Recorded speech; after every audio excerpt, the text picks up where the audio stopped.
Muito bem, quando o senhor quiser. Maravilha. Pessoal, mais uma vez, muito obrigado pelo prestígio, né, que temos com vocês aí. Esse é o quarto já webinar, Marco, que a gente está fazendo, né? Estou fazendo assim, Nesse mês. dessa última, desse mês, né? Nesse mês. A onda tá boa, né? Então a gente sempre está equilibrando. Um dos webinars fala um pouco sobre gestão e o outro fala um pouco sobre essa coisa de entender as necessidades do negócio, um pouco voltado para a figura do PO, mas não só a figura do PO, né, Marco? Uhum. A gente está falando do upstream como um todo, né? Toda a galera envolvida em conceber problemas é um grande desafio, né, das organizações. Entender o problema certo, né? Entender o problema certo. E hoje a gente vai discutir um pouco mais sobre isso aqui. Eu vou fazer um sharing aqui da minha tela com vocês. Lembrando, galera, hoje a gente vai fazer um webinar mais curtinho, um pouquinho. Ainda tem trabalho. A noite é uma criança, né, Marco? Em Exatamente. tempos de corona, a gente está trabalhando mais do que antes, viu? Eu estou com essa teoria aí, que a gente está explorando mais o tempo nós, né, Marco? Essa hipótese já foi provada na prática. Eu mesmo já posso provar isso, né? Então, terminando o webinar aqui, ainda tem um trabalhinho para fechar, mas bora lá, vamos discutir juntos aqui. Deixa eu compartilhar minha telinha com vocês e vamos compartilhar aqui a nossa... Meu caro amigo, parceiro Marco, você já está vendo? Sim, sim. Bom, se você está vendo, todos estão vendo. Se você está me escutando, todo mundo está me escutando. É isso aí, galera. Vamos falar um pouco sobre o pensamento sistêmico como uma ferramenta que pode ajudar muito a galera do upstream, particularmente a figura do PO, né? E eu pus esse tema, alguns ficaram me perguntando, mas, cara, você vai falar do pensamento sistêmico, por que a arte e a prática do PO que aprende, né? Eu fiz uma brincadeira aí, né? Um plágio, né? Mas um plágio de brincadeira com um cara que eu gosto muito da literatura dele, e é o cara que fala sobre o pensamento sistêmico também, que é o Sir Peter Senge, né, Marco? Sir Exatamente. Peter Senge. E ele tem um livro muito bacana que chama-se A Quinta Disciplina, né? Com certeza muitos que estão hoje nessa live já leram esse livro. E tem uma coisa legal no livro, né? Que é isso aí, né? A quinta disciplina. Arte e prática da organização que aprende. Legal, né? Eu falei, poxa, então é isso. O PO, a galera do upstream que pensa, né, de forma sistêmica, que usa a prática do pensamento sistêmico, na verdade, ela está desenvolvendo a capacidade de aprender. Né? Por que a gente fala isso? Porque os fenômenos do mundo de hoje eles são tão complexos que às vezes é difícil aprender. Por quê? Porque você é submetido a um volume tão brutal de coisas simultâneas, aparentemente relacionadas e não relacionadas, que leva um tempo para você processar. E com certeza muitas coisas escapam. Né? Muitas coisas escapam. Por quê? Porque você está tentando, no meio daquela bagunça, daquela confusão, você está tentando conectar as coisas, você está tentando fazer as coisas funcionarem. Né? Isso é uma armadilha tremenda. Por quê? Porque a nossa tendência é olhar rapidamente para os detalhes, para o volume de coisas que estão chegando. Né? Porque as coisas chegam em granularidades diferentes. Algumas coisas vão chegar muito abstratas, outras coisas vão chegar muito concretas. Algumas coisas vão chegar relacionadas entre si, outras completamente desconectadas. Algumas vão chegar dentro de um contexto, outras vão chegar fora de um contexto. Mas só que você não recebe nenhum aviso, né, Marco, nenhuma tag nessas coisas dizendo que elas estão chegando assim. Né? Você vai ter que interpretá-las e você vai ter que passar a utilizar uma visão que seja capaz de filtrar certas coisas e selecionar outras. E enxergar padrões no meio da bagunça. Isso é muito difícil, né, Marcão? De fazer, né? O que você acha? Sem dúvida. Então, se a gente não tem as ferramentas corretas, né, a gente se perde, né? E muitas vezes quando a gente acha que uma coisa está concreta, ela está abstrata, ou o contrário também, e na prática isso vai levar a problemas de todo tipo, né? Dependendo do tipo de situação, a gente pode ter um efeito muito negativo, muito mais à frente. Exatamente, né? E tem um estudo interessante que a gente está fazendo, né, Marco? Falando do mundo pós-normal, né? Uhum. O mundo pós-normal. Então tem uma galera aí que já está falando que o VUCA, o mundo VUCA já era, né? O mundo VUCA já foi hackeado, né? Volatilidade, ambiguidade, complexidade, todos esses elementos de incerteza, de alguma forma nós já conseguimos endereçar, vamos dizer assim, alguns desses elementos. De alguma forma nós já conseguimos saber como lidar com essas coisas, né? Mas tem outras coisas novas acontecendo. E aí tem uma galera que está falando agora de um mundo pós-normal. Não é isso, Marco? Mundo Exatamente. pós-normal, né? A nova onda agora, mundo pós-normal, né? O mundo pós-normal, a diferença dele, a diferença dessa visão, né? O mundo é o mesmo, né? A diferença dessa visão de mundo é que eles se concentraram em três características, né? São os três Cs do mundo pós-normal, que é a complexidade, o caos e a contradição. Complexidade, caos e contradição, né?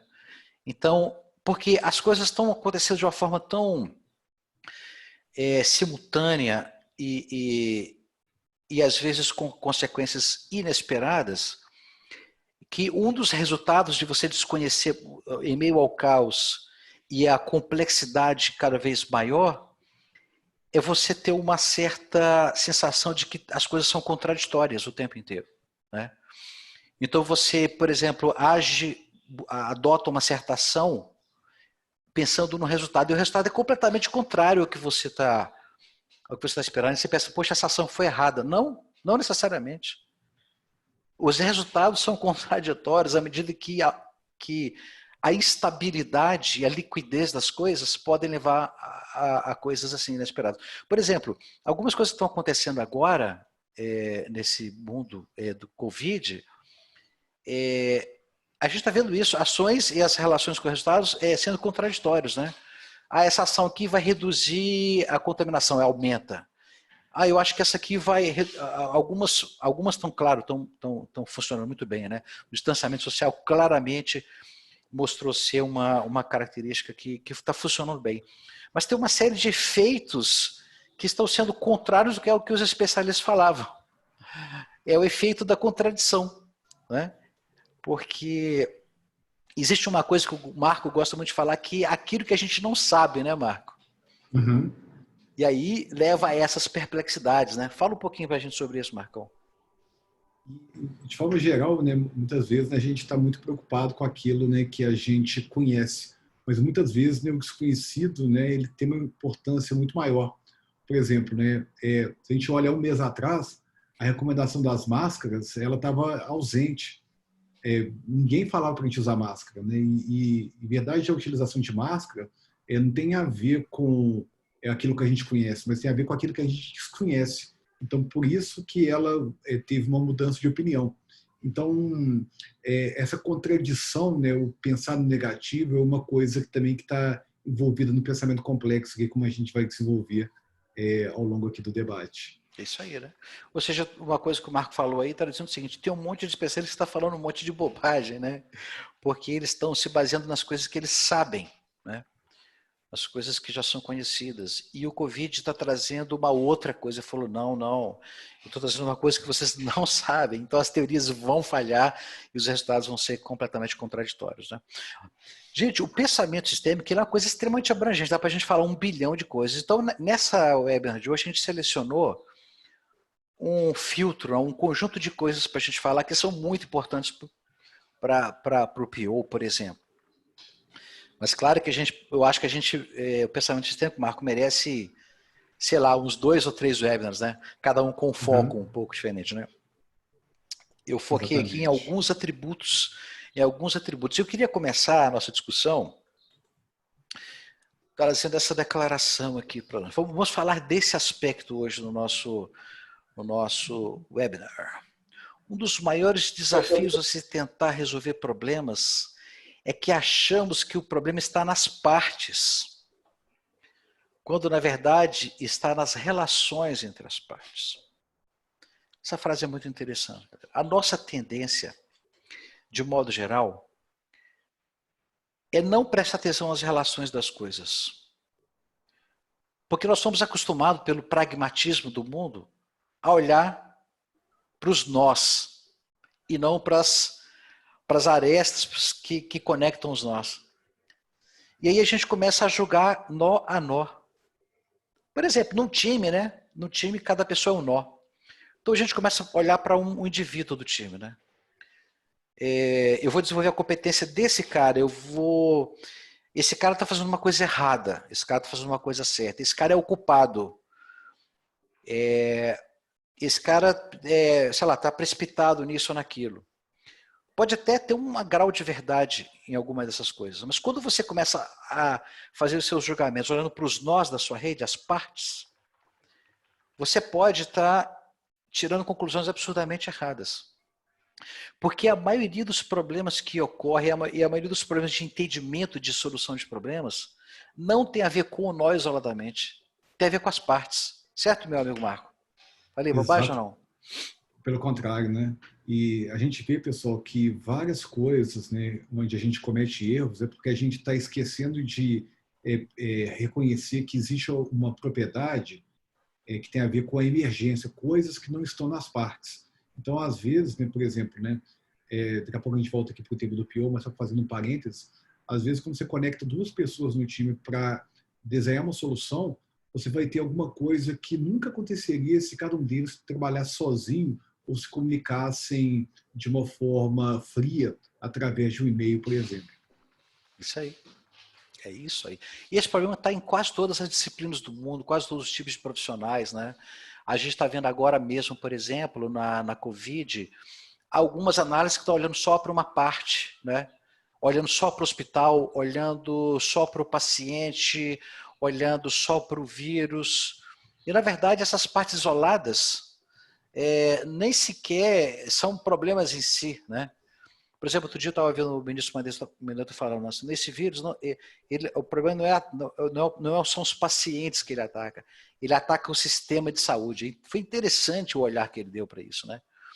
Ele quis mostrar, porque é o seguinte, que às vezes a gente olhando só para uma parte, mas todo o sistema está sendo afetado, né? E a relação entre eles. Então, por exemplo, algumas pessoas morreram, lá na Itália, por exemplo, alguns conhecidos lá falando que foi o seguinte, muitos morreram lá, muitos idosos, inclusive, não por causa do Covid, se eles poderiam ter sobrevivido, mas porque eles não tiveram acesso ao sistema, porque o sistema ele colapsou rapidamente. Então todas as unidades de TI, todos os respiradores, eles foram ocupados muito rapidamente. Então a fila dos que esperavam e ainda que entraram na fila no estado, vamos dizer assim, controlado, morreram naquela fila, porque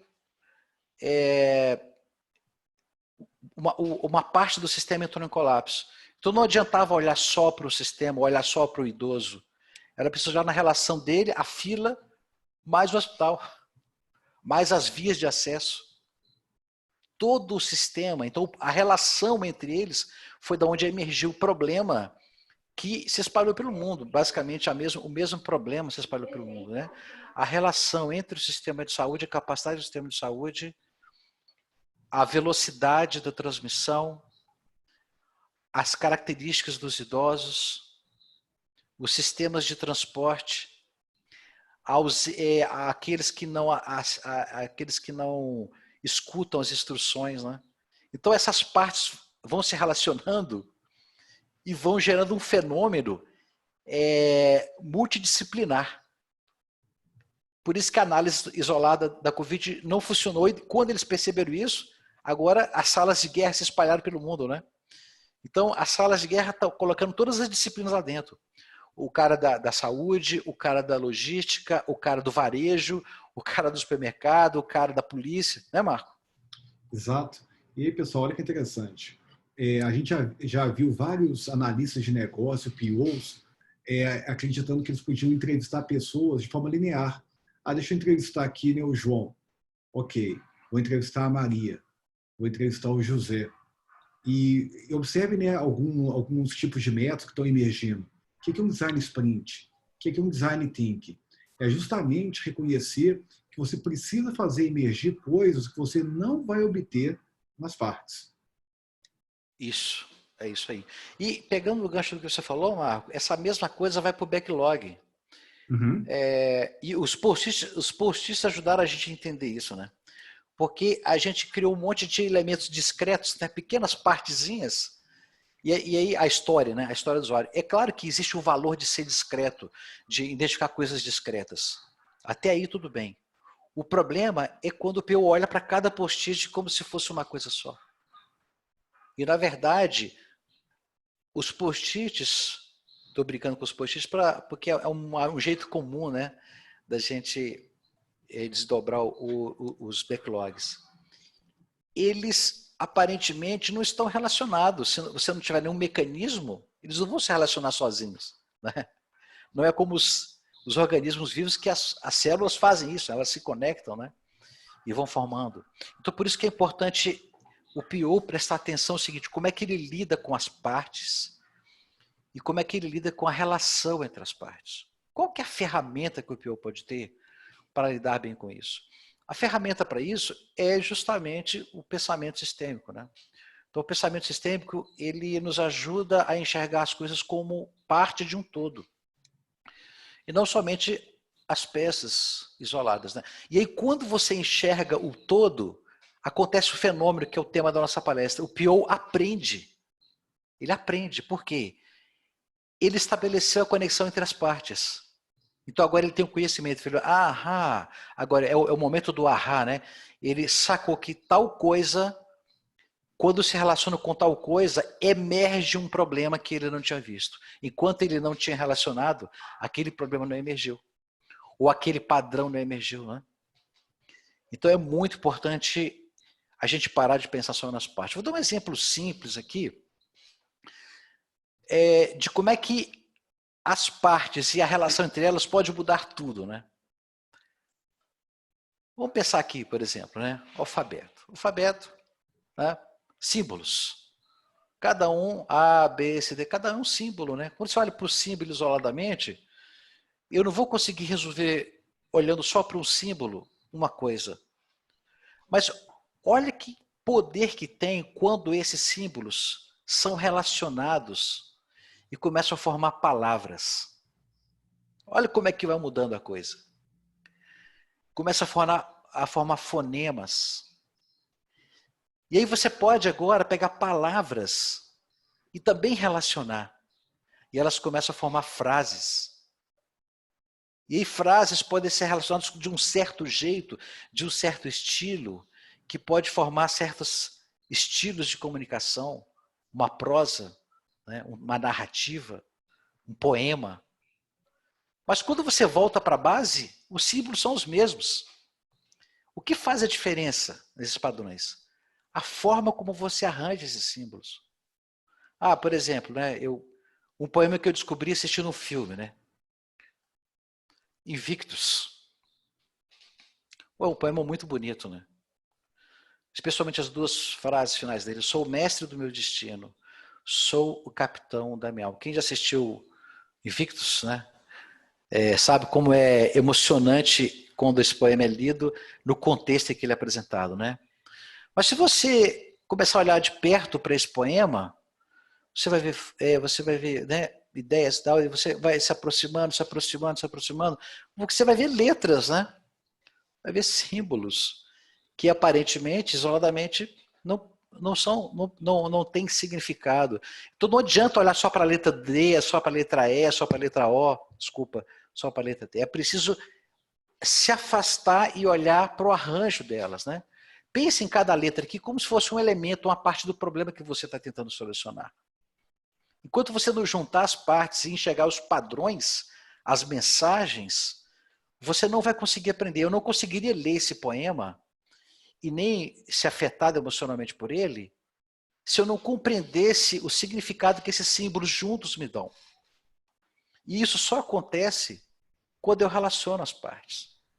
Então, a mensagem básica que a gente quer desenvolver hoje com vocês é o seguinte: das diversas coisas que é possível conseguir aprender com pensamento sistêmico, a que a gente escolheu hoje para o nosso webinar é: aprenda a enxergar as partes e aprenda a enxergar a relação entre essas partes. Aprenda a descobrir como elas se relacionam para formar um todo. Existem várias técnicas para isso, né? A gente pode, já ir citando um pouco, por exemplo, o Marco citou o Design Sprint, né? Na verdade, a intenção do Design Sprint é um pouco isso, não é, Marco? Sim, sim.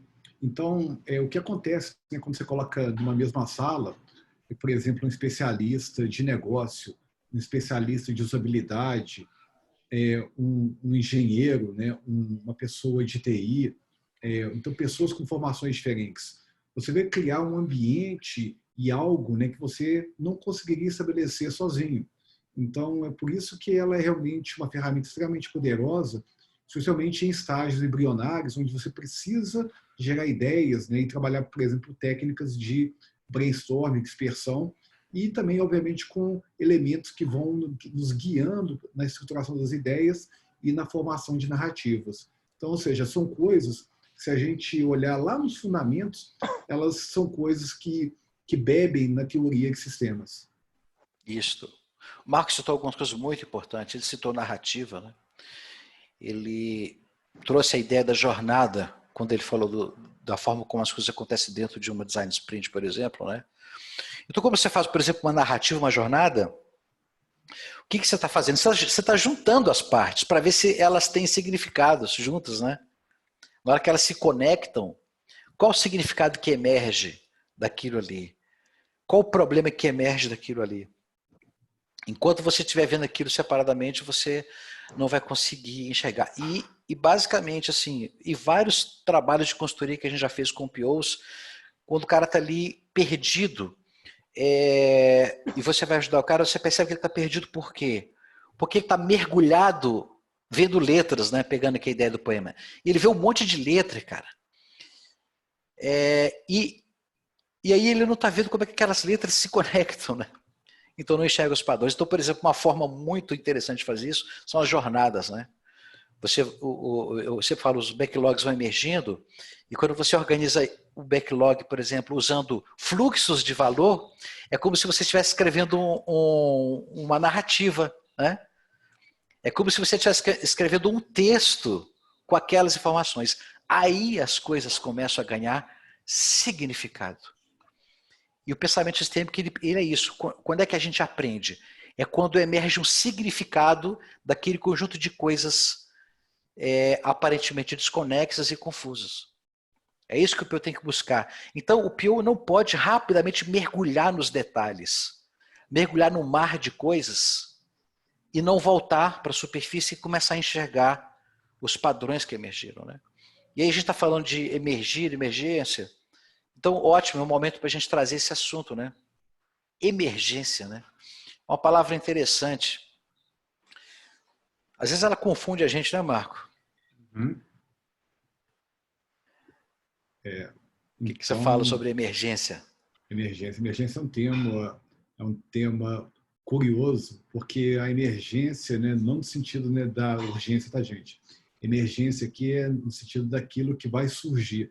E é muito curioso, né, quando a gente usa as ferramentas apropriadas, você dá a possibilidade que coisas que você não está vendo ao olho nu surjam, e você ganha uma compreensão muito mais profunda sobre aquele assunto que você está trabalhando, né? Então, as interações, né, entre entes, né, vão permitir que coisas aconteçam. E isso acaba sendo uma ferramenta muito poderosa quando a gente está lidando com problemas complexos. Isso aí, né? E é interessante que dentro do que o Marco falou, eu trouxe essas duas imagens aí para brincar um pouquinho, né? Tem o PO que ele está muito mais do lado, ele consegue enxergar as coisas do lado aí, que tem mais detalhes, né? Do meu lado direito aqui. Então, ele numa visão, ele vê animais, ele vê plantas, ele vê árvore, ele vê objetos num grau de detalhe. E aquilo é importante, né? O PO tem essa sensação que enquanto ele não tem aquilo, não, meus dados estão muito abstratos ainda. Então ele rapidamente mergulha e enxerga esses detalhes. Ele enxerga os animais, as plantas, os detalhes das árvores, né, as árvores, os galhos. Ele vê muita coisa ao mesmo tempo. Mas a outra figura também ela é importante. A outra figura ela traz um afastamento e ela traz uma visão de um padrão em que você precisa enxergar coisas para enxergar certas características de um tipo, ganhar significados mais abstratos, para você então saber quando que você vai fazer algo emergir daquela imagem mais abstrata, né? Então, por exemplo, essas imagens se referem ao mesmo lugar, vamos chamar assim. Só que numa delas eu tirei uma foto afastado. E essa foto afastada, ela me dá informações. Não é só a foto aproximada que me dá informações. Por exemplo, Marco Mendes, que quando você olha para a foto afastada, que informações essa foto está te dando? Bom, ela pode te dar informações sobre topografia, né? Ela pode te dar informações sobre, né, basicamente a dominância de um tipo de vegetação, ou seja, então ela vai te dar características que você observa de um certo zoom, né, mas que são completamente diferentes quando você faz um zoom diferente, por exemplo, da figura da direita, né? Isso aí, exatamente. Ou seja, existe um negócio aqui que chama escala, né? Quando você muda a escala do seu problema, se você está numa escala menor, você vai ver muito mais detalhes, e eles são importantes. Mas se você não vê a escala maior, você não enxerga características que podem te ajudar a dar significado à escala menor. Dependendo do tipo de vegetação, é possível até deduzir que esse animal é comum daquela vegetação ou não. Pode ser que esteja perdido. Ou as características. Então, eu costumo falar que é o backlog, por exemplo, é quando o lado esquerdo, quando você cria uma visão, por exemplo, de um produto, né? Quando você trabalha um mapa de contexto, quando você trabalha um mapa de capabilities, quando você trabalha uma característica organizacional de um segmento empresarial, você está olhando para a floresta, você enxerga padrões e esses padrões fazem emergir certos conhecimentos que vão te dar abstrações para quando você mergulhar para a escala menor, você entender e compreender o significado daquele volume de detalhes ao qual você agora foi submetido. Então, uma das técnicas que o PO precisa aprender, é claro que a gente não vai, dá para falar uma hora, 2 horas só sobre emergência, né, Marco? Só sobre técnicas de emergência, mas uma técnica interessante que te ajuda a ver as coisas emergir é a narrativa. A gente tem falado muito dessa palavra, tem aprendido muito, né, Marco, sobre narrativa. Fala um pouco para a gente, Marcão, o que é a tal da narrativa? Uma coisa interessante, pessoal, que dependendo do tipo de negócio onde a gente está trabalhando, as coisas não são óbvias, tá? Então, para quem que já teve contato, né, com um modelo mental, né, um framework chamado Kineb, a gente pode ter domínios, né, onde tem coisas simples e complicadas, onde você pode até ter uma espécie de relações óbvias de causa e efeito. Mas muito do que vocês aqui estão trabalhando estão no campo do complexo. E no campo do complexo, as coisas não são óbvias, não são deliberadas. Então, a narrativa é uma forma de você conseguir entender como que coisas, né, do campo do complexo se organizam e são desenvolvidas, né? Um exemplo mais óbvio é o próprio Covid, né, que acabou trazendo um monte de desafios. E apesar da coisa ter surgido, né, na China e ter andado num certo passo, ele não impediu que algumas empresas em Belo Horizonte tivessem que despedir essa semana muitas pessoas, né? Então, para a gente poder ter ideia que as coisas não são óbvias, mesmo que sejam anunciadas, elas podem ter caminhos que são completamente inesperados. Então, a narrativa ela nos ajuda a entender certos fenômenos que não são óbvios. E, para muitos domínios de trabalho que a gente faz, uma ferramenta muito poderosa de trabalho. Isso aí, né? Então, assim, a gente está usando muito isso, né? E a gente está ouvindo o tempo todo aí nessa pandemia as narrativas rolando nos ambientes, né? E é interessante que é o seguinte, como a coisa é complexa, é tão complexo o ambiente que a gente está, e o Pio, por exemplo, ele vive esse ambiente no problema, que enquanto ele está vivendo aquilo, ele não consegue compreender, mas ele está fazendo a narrativa. Ele está descrevendo e tirando conclusões a respeito do que ele está vendo. Mas depois que passa um pouquinho, ele olha para trás e ele lê a narrativa dele, ele começa a ver padrões emergir. Então, o interessante é que no mundo da complexidade, o aprendizado ocorre mais a posteriori do que a priori. Então, veja, por exemplo, no nosso caso, a gente aprendeu rapidamente com o que aconteceu na Itália. Se tivesse vindo para o Brasil antes da Itália, talvez o arrasto teria sido que a gente não teria entendido a força do distanciamento social. Porque tem várias narrativas dizendo não, o distanciamento social, ele não tem essa força, ele não tem esse impacto todo do vírus, ou ele vai gerar outras consequências econômicas que são piores. Tem várias narrativas surgindo, né? Mas aí a realidade se encarrega de acontecer e faz emergir e você compara com a sua narrativa. Aí a verdade, por assim dizer, vai aparecendo. Então, uma coisa que eu faço, por exemplo, como PO, é a etnografia, que é descrever o que eu estou observando, sem julgamento. Isso é importante, né? Sem tirar conclusões ainda. Descrever as realidades, descrever as causas, as consequências. E a partir dali, estudar esse trabalho. É o storytelling, galera. Estou falando de storytelling. Tem várias técnicas. Se você procurar na internet narrativa, você vai achar 1 milhão de técnicas, né, Marco? Uhum. Que vão te ajudar a contar. Porque é na contagem das histórias que as relações entre as partes vão aparecendo. Ô, fulano, você ficou sabendo que quando o fulano fez aquilo, o hospital tal... Opa, essa conexão só apareceu porque alguém contou essa história. E você ficou sabendo que quando o enfermeiro tal fez aquilo, o fato de o EPI não ter chegado para ele, aconteceu isso com ele e a família dele teve essa consequência. Puta, que era uma coisa que você não tinha visto originalmente, né? A relação de um EPI, de uma enfermeira e o filho dela, que estava em casa. Então, mas as narrativas, as histórias... Então preste atenção, né? Depois desse webinar hoje, preste atenção nas histórias que você está ouvindo na Globo News, na CNN. Preste mais atenção e perceba que narrativas estão emergindo. Por exemplo, algumas narrativas estão surgindo para mostrar que a economia também vai quebrar porque se continuar muito o distanciamento social. Já tem narrativas surgindo dizendo que se tiver muitos doentes, vai piorar a economia mais do que a falta do emprego. E cada uma delas segue uma linha de argumento que você pensa assim, caramba, esse cara tem razão.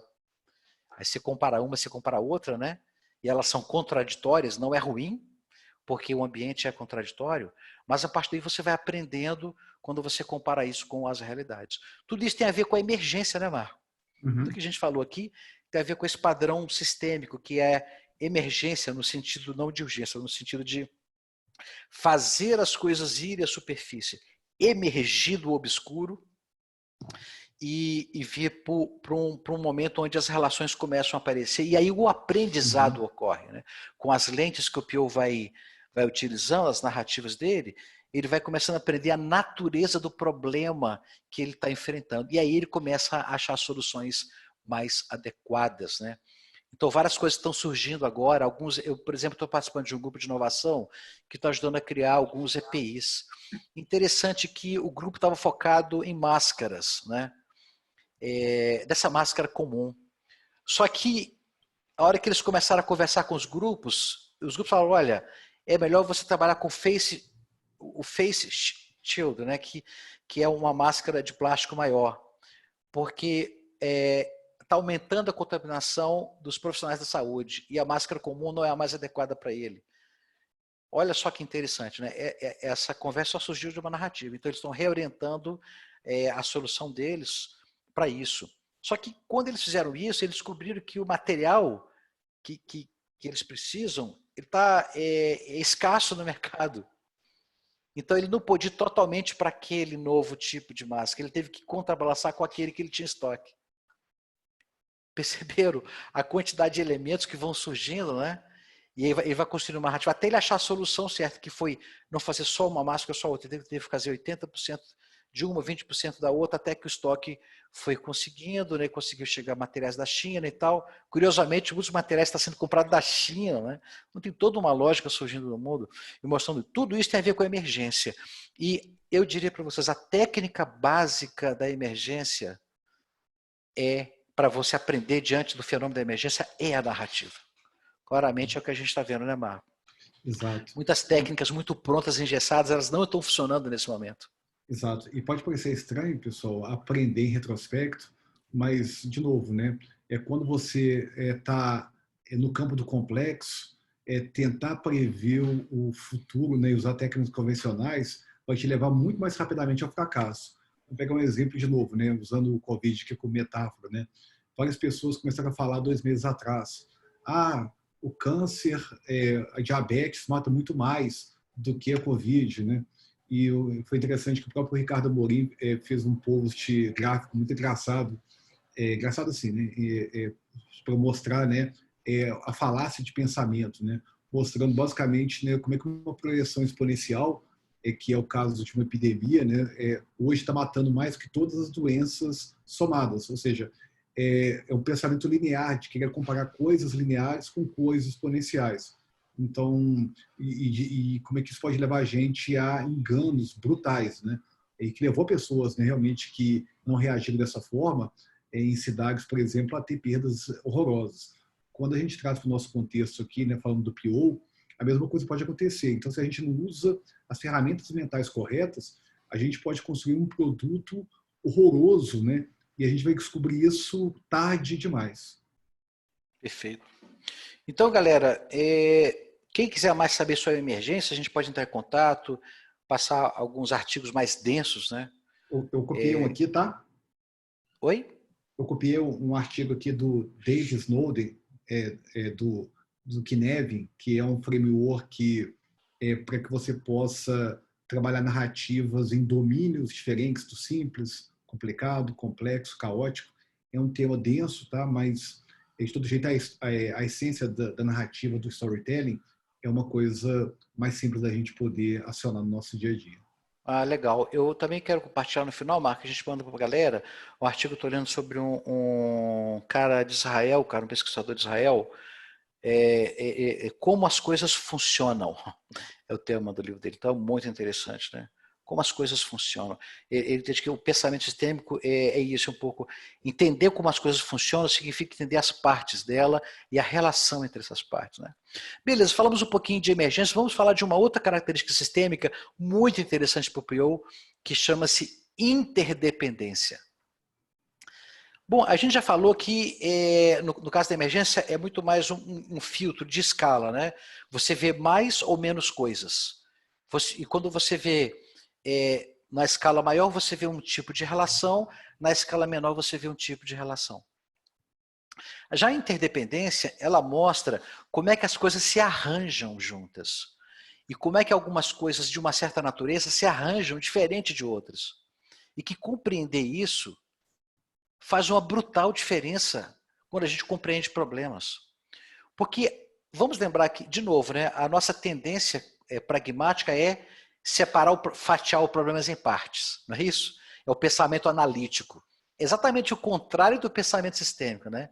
Hoje a gente está precisando mais de pensamento sistêmico do que pensamento analítico. Porque a tendência de só quebrar a coisa entre as partes, em suas partes, não está funcionando. Porque as partes sozinhas não estão dando o significado que precisa. Então, a interdependência, ela pode ajudar. Vamos pensar aqui no exemplo que eu trouxe aqui, que pode nos ajudar a entender o conceito da interdependência, né?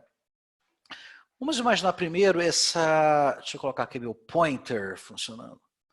Vocês estão vendo meu pointer aí, né, Marcão? Sim. Beleza. Olha só que interessante. Vamos pensar isso aqui. Vamos imaginar que isso aqui é um material inerte, como se fosse uma placa de metal, né? O que será que acontece se eu cortar um pedaço dessa placa de metal e separar ela do restante? Bom, se você pegar essa parte do metal e cortar e observar a microscópio, você vai ver que as propriedades do material, da parte que foi cortada e da parte que a parte que ficou e a parte que foi separada, você vai ver que basicamente eles se mantiveram mesmo. É interessante porque nesse tipo de material a relação entre as partes tem uma certa consequência. Nesse caso, quase que a não alteração das coisas. O estado das coisas continua o mesmo, né? Mas vamos pensar agora numa planta, né? Vamos pensar numa planta. Pensa numa planta. Às vezes acontece que a gente está passando na rua, né? Acha uma rosa linda ali e tal, uma planta. Você vai lá e tira, né? Você puxa e tira um pedaço dessa planta e ela fica com você. Bom, o que que acontece? Quando você tira um pedaço daquela planta ali, um ramozinho dela, levou para você uma rosa, uma coisa assim, aquela planta lá, ela imediatamente ela não entrou em colapso. Ela não morreu. Ela continuou funcionando. Embora você fale, arrancou um pedaço dela. Mas possivelmente aquele pedaço que você arrancou, depois de uns dias, ele vai morrer. Ou depois de alguns minutos ou horas, talvez. Por quê? Porque nesse arranjo das partes, a parte que foi separada, ela tinha uma conexão com o todo. E quando ela foi destacada, embora não causou um distúrbio imediato na planta que ficou, a parte que foi separada, se ela não for reintegrada, ela morre, né? Ela vai morrer. Porque o arranjo das partes, naquele caso, funciona assim. Agora veja que interessante, se você tirar toda a copa de uma planta, de uma árvore, por exemplo, isso é já impactante, porque aquela copa ela tem uma função específica que pode matar todo o sistema. Então, a árvore seria fortemente afetada se você tira. E se você arrancar uma planta pela raiz, ela também morre. Por quê? Porque aquela separação da terra, ela quebrou um sistema que não foi desenhado para funcionar separado. Foi desenhado para funcionar junto. Ou você tem que trazer uma solução que compense aquela, sei lá, colocar num vaso, numa coisa, né? Então, ou seja, embora a planta ainda sobreviva algum tempo e algumas partes nem se impactam, mas a separação dela já foi diferente da separação do nosso primeiro exemplo aqui, onde as partes ficaram inertes, né? Agora vamos exagerar um pouco mais o nosso problema. Eu, por exemplo, tenho uma cachorrinha, que é a Jojo, né? Eu fiquei terrivelmente assombrado com o exemplo que eu mesmo trouxe na minha mente, que é, e se eu tentasse separar uma perninha da minha cachorrinha? Nesse caso, o impacto seria violento, tanto para a perninha separada, como para a cachorrinha como um todo. Se eu fizesse essa separação com aquele sistema vivo, em pouco tempo, e não fizesse nada, nenhuma intervenção, mesmo tirando um pezinho dela que fosse, ela pode morrer, né?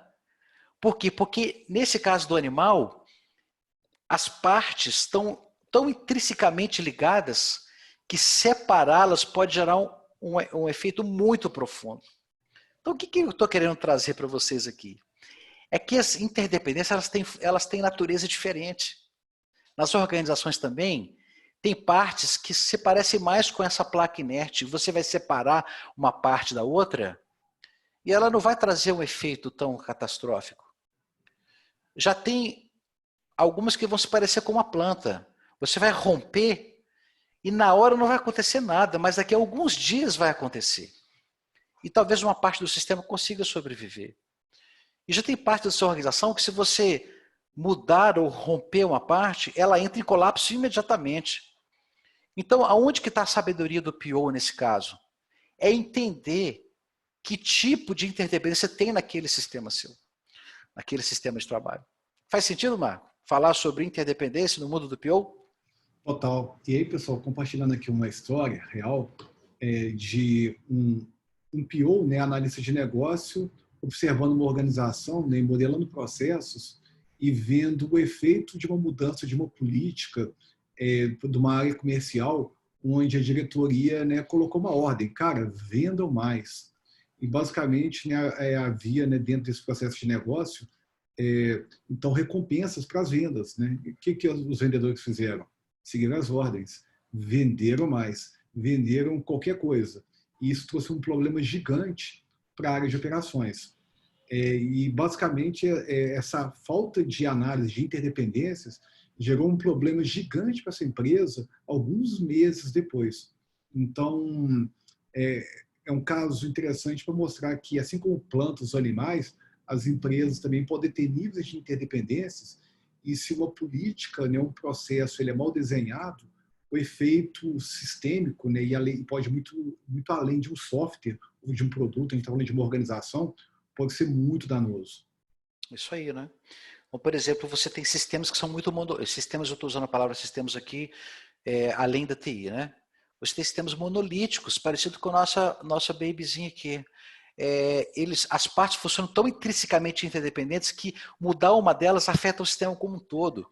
A gente vê dezenas de vezes, né, intervenções em sistemas em que às vezes a intervenção é desse tamaninho e o colapso é catastrófico ali e às vezes o PO ele fica perplexo com o tamanho daquela consequência. Por quê? Porque ele não entendeu o grau de interdependência daquela coisa. Ele precisa entender esse grau, ele precisa fazer mapas de interdependência. Por exemplo, mapear processos olhando para a interdependência. Mapear serviço para olhar para os protocolos de estímulo e resposta entre os serviços, né? Um cliente e um canal de venda, por exemplo. Tem coisas que podem ser rompidas, tem coisas que não podem ser rompidas. Tem coisas que têm robustez para funcionar precariamente com uma parte do elemento. Tem coisas que não. Ela só funciona com todo o sistema em conjunto. Então, e até na forma de conceber sistemas, por exemplo, às vezes você vê a empresa fazendo fractais de sistemas, né? Pega o sistema e faz um pedacinho, dá uma solução. Aí o outro sistema faz uma outra coisa. E essas partes não conseguem formar um todo, né? Elas não conseguem gerar a robustez do que precisa, porque ele tentou dar uma solução para uma raiz ou só para uma folha, sem ter noção de que, na verdade, havia uma interdependência entre aqueles sistemas, né? E aí o que depois a gente começa a fazer? Integração para resolver um problema de interdependência que você não tinha enxergado ele antes, né? Várias integrações, né, Marcos, que a gente já viu aí de organizações, na verdade, elas não têm nenhum valor estratégico, elas não alavancam nada, elas só estão ligando uma coisa que foi criada de forma separada e que não deveria ter sido criada de forma separada, né? Exato, né? Então, ou seja, o PO, né, que por falta de uma ferramenta de análise, gerando um efeito muito grave, que talvez ele nem veja, mas, né, as pessoas da TI lá vão ver, vão sofrer fortemente daqui a alguns meses ou alguns anos. Então, por isso que várias empresas, né, ficam ali o tempo todo reclamando, né, mas falta alguma coisa, não está funcionando, e o problema não está ali, o problema foi causado muito antes por uma falta de ferramenta de análise. Uma coisa interessante, né, Biggs, é aquela lente, né, da integração versus padronização de processos, né? Exatamente, né? Os modelos operacionais, né? Tem certas empresas que precisam de mais integração do que outras, né? Tem certas empresas que precisam mais de padronização do que outras. Eu costumo citar o caso, por exemplo, de uma franquia, né? Quando a gente olha para as franquias, né? Você vê claramente isso. Você vai numa loja ou franquia, vai na outra, você vê os mesmos padrões, né? Você vê as pessoas com a mesma roupa, o mesmo sistema de atendimento. Você vai entrar numa loja do Madeiro, aqui, em qualquer lugar, tem um certo padrão, no McDonald's. Então, é a natureza de uma franquia, né?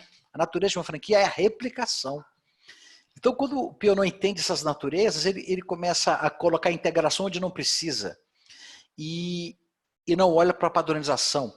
Já, por exemplo, você tem empresas, grupos, que as operações geram sinergia entre si, né?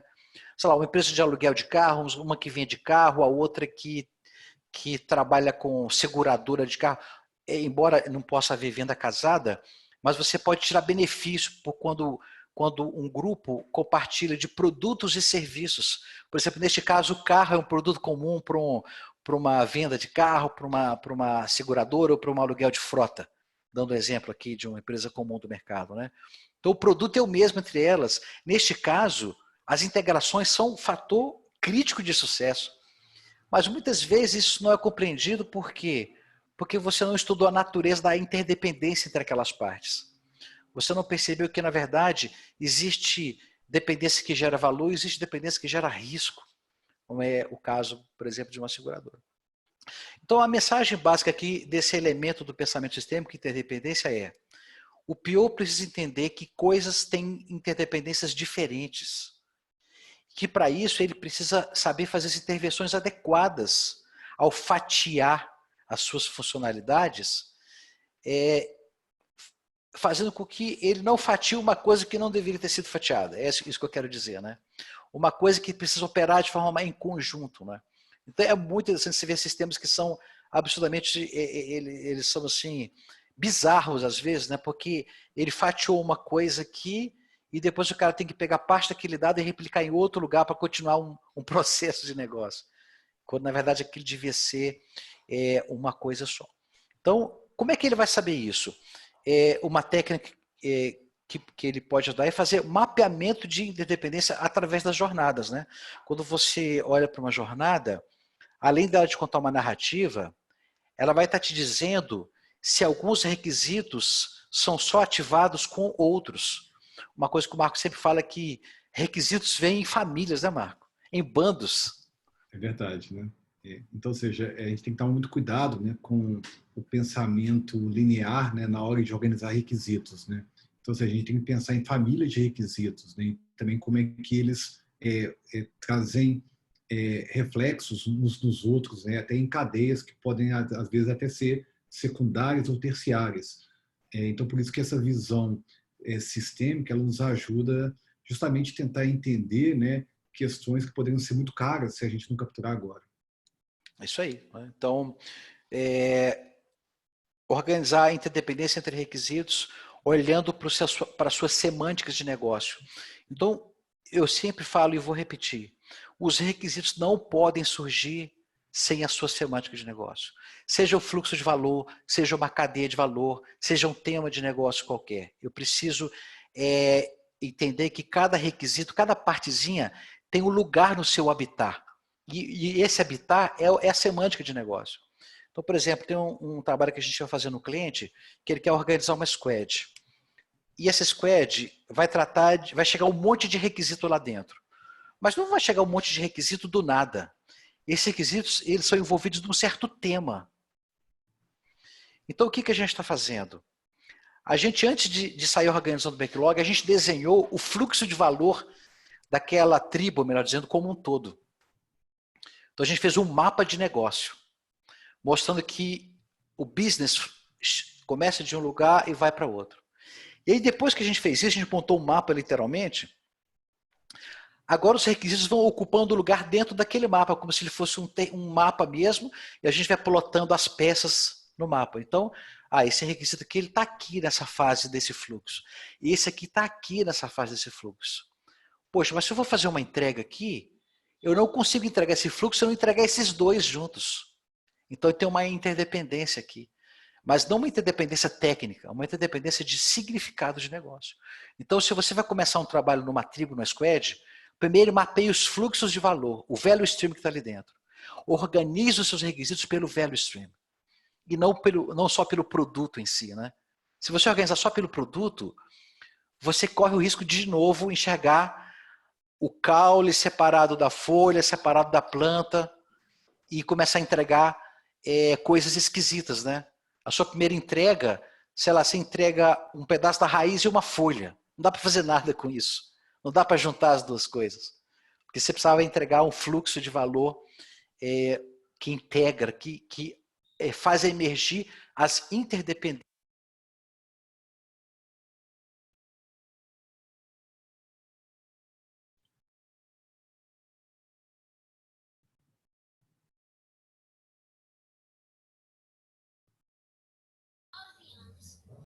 Opa!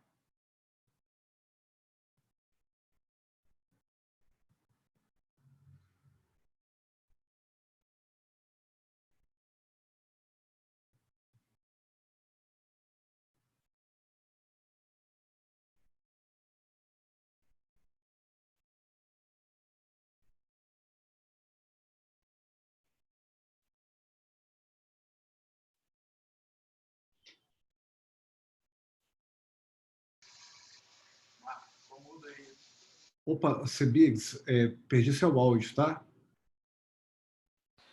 Opa. E agora, voltou? Voltou, voltou. Voltou? Eu estava, desculpa aí, gente, não sei, de vez em quando ele acontece. Eu estava aqui falando, então, de algumas ferramentas, né, que a gente usa para trabalhar a interdependência. Eu toquei sem querer aqui no botãozinho. Então, o mapeamento de jornadas, mapas de fluxo de valor, clusterização de requisitos através de temas, dependência entre áreas funcionais, dependências de interfaces de serviços. tudo isso vai te ajudar a enxergar interdependências para você não entregar uma parte sem a outra que é chave para ela funcionar em conjunto. E também você não fatiar coisas que não deveriam ser fatiadas. Muito bom. Excelente. Ainda dentro do nosso tema aqui, um outro elemento sistêmico que eu estou trazendo para vocês aqui é o que a gente chama de possibilidades dentro de um problema. Uma coisa que, por exemplo, o Marco sempre falou a vida inteira, né, Marco, na nossa labuta, que, gente, parem de fazer projetos muito grandes. Parem de desenhar soluções muito grandes. Por que, Marco, você sempre falou isso? Tem a ver também, pessoal, com a questão das economias de escala, né? Ou deseconomias de escala. Então, por exemplo, no campo do complexo, tentar trabalhar arranjos muito grandes vai levar a uma deseconomia de escala e na prática, você também está tentando trabalhar dentro de um mundo onde as coisas supostamente já estão delineadas. Mas vamos lembrar, a gente não tem certeza de nada. Então, quando você tem pequenas coisas, você consegue testar hipóteses muito mais rapidamente, verificar se aquilo faz sentido em retrospecto. Então, ao invés de você tentar fazer uma grande ideia, né, fazer aquele projeto gigante, descobrir daqui a 2 ou 3 anos que nada daquilo que você havia pensado está fazendo sentido. Não à toa a taxa de fracasso de grandes projetos no planeta ela é acima de 95%. Então, porque justamente, né, você está tentando atacar um fenômeno da forma errada. Isso aí, né? Eu gosto muito dessa ilustração aqui porque ela mostra isso, né? Dependendo do tamanho que você delimita o problema que você quer resolver, né? Você tem que descrever mais ou menos coisas. E se você tem que descrever mais ou menos coisas, você está alterando a sua intervenção e você está trazendo menos ou mais complexidade para dentro daquela iniciativa que você está fazendo, né? Se eu olho, por exemplo, para essa foto aqui, eu tenho menos elementos para descrever, então a descrição é do tamanho daquilo que eu estou vendo, né? Quando eu olho para essa foto aqui, eu tenho mais elementos que emergiram na foto, tá vendo? Porque eu ampliei o escopo de atuação. Então eu tenho mais coisas para tratar, eu tenho mais coisas para relacionar. E se eu amplio, eu vou multiplicando o número de coisas que eu passo a descrever. Então o meu problema vai se tornando a descrição dele mais complexa, a interdependência mais complexa, a emergência com maior volume de coisas. E às vezes algumas coisas que eram importantes que eu capturasse, o problema central, ele começa a se perder, ele começa a ser desfocado. Quando o seu volume de coisas aumenta, você começa a olhar para mais detalhes que não são o valor central do seu problema. Por quê? Porque agora o seu escopo aumentou. Então, uma coisa chave no pensamento sistêmico é você decidir com sabedoria qual o tamanho do problema que você está colocando dentro da sua descrição. E até perceber, por quê? Senão a gente pode cair no risco de tentar solucionar e modelar o mundo inteiro dentro de um problema, né, Marco? Uhum. E é muito curioso porque vários POs muitas vezes, né, fazem isso. Ou seja, eles criam backlogs gigantes e fazem, né, o wishful thinking, né? Ou seja, eles criam fantasias na cabeça deles que eles vão resolver um grande problema, mas na prática eles estão criando um grande problema, né? Ou seja, eles estão trazendo muito mais dano para os times do que trazendo benefício de negócio. Isso aí. E ele vai desfocando, né? Vamos dizer que essa senhora distinta aqui fosse o problema de negócio que eu quero resolver. Olha o que vai acontecendo com o problema de negócio quando o escopo vai ampliando, né? Quando eu vou colocando mais elementos, vamos dizer assim, não relevantes no problema, não é só o fato de que eles vão surgindo, mas eles vão também mudando a escala do problema central, porque o problema central vai ficando menos relevante dentro do grande escopo de coisas que você tem que trazer. E aí você acaba entregando um volume de coisas, mas o que seu cliente queria era resolver esse problema de negócio, né?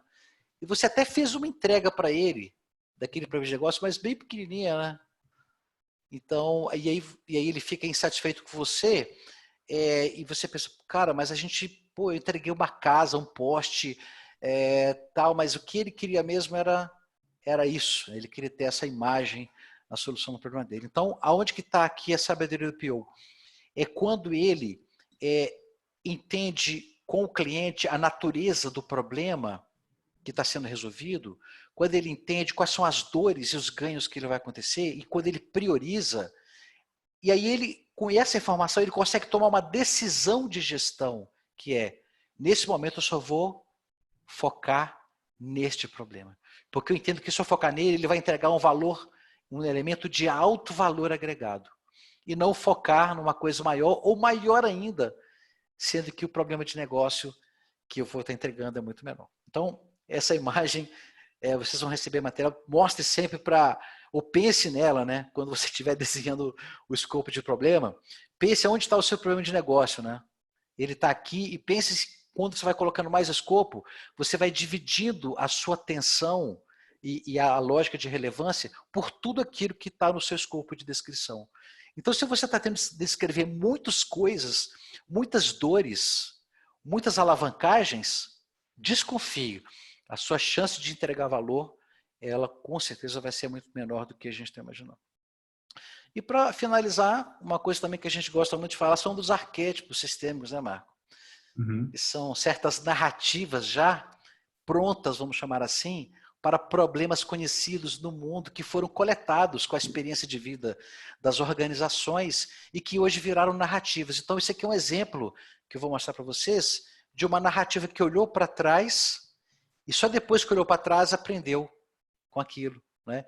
E aquilo foi tão importante, o aprendizado, que aquilo pode ser descrito e transformado em conhecimento. É o PO que aprende, né? Vou dar alguns exemplos de arquétipos sistêmicos aqui. Concertos que pipocam, né? Transferindo fardo, sucesso para o bem-sucedido, tragédia dos comuns, né? Olha que interessante, né? Vamos acompanhando aqui a nossa leitura. Todos nós, concertos que pipocam, todos nós somos forçados de vez em quando a atuar como bombeiros. Tenho certeza que ninguém dessa lista aqui nunca teve que atuar como bombeiro, né, Mar? Sem dúvida, com certeza. Mas aí, ao atuar como bombeiro, recorrendo a táticas de caráter temporário para lidar com problemas urgentes. Beleza, isso aí todos nós já fizemos. Muitas vezes, a tática aplicada é precária e o conserto vira um quebra-galho. Ele até é capaz de resolver aquele problema, né? E resolve, mas ele só resolveu um sintoma, né? Ele não foi na causa raiz. E, o que é pior, ele pode ter criado uma ilusão que tornou a coisa pior do que a anterior, porque ele resolveu um problema de forma precária e, com o tempo, a falta de uma solução de causa raiz pode alavancar ainda mais o problema. Quantos quebra-galhos, né, que viraram soluções que ficaram para a vida toda e apenas aumentaram o nível de problema? Concertos que pipocam, né, Marco? Exatamente. Um exemplo lúdico, não divertido, é um cheque especial, né, ou recorrer ao cartão de crédito como empréstimo.